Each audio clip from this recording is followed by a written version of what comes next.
Matur sembah nuwun atas penghormatannya Cak Hidayat Kundiono yang datangnya dari Tanggung yang sudah tampil di panggung pagelaran.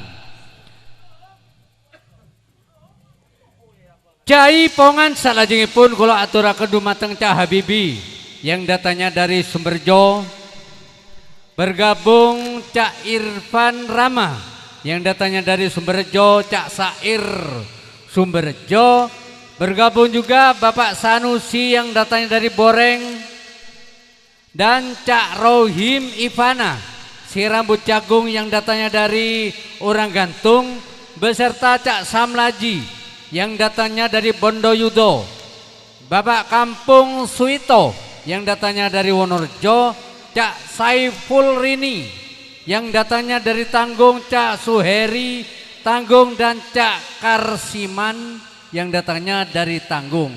Setelah ini Cak Juma Atimun yang datangnya dari Mojo.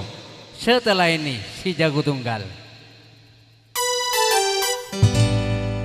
Cak Habibi monggo mriki jaipongan sesarengan Irfara Caca Sair Cak Sanusi dalemipun saking Boreng, Rohim Ivana Orang Gantung monggo mriki, Cak Samlaji dalemipun Bondoyudo, Kampung Suito saking Wonorejo,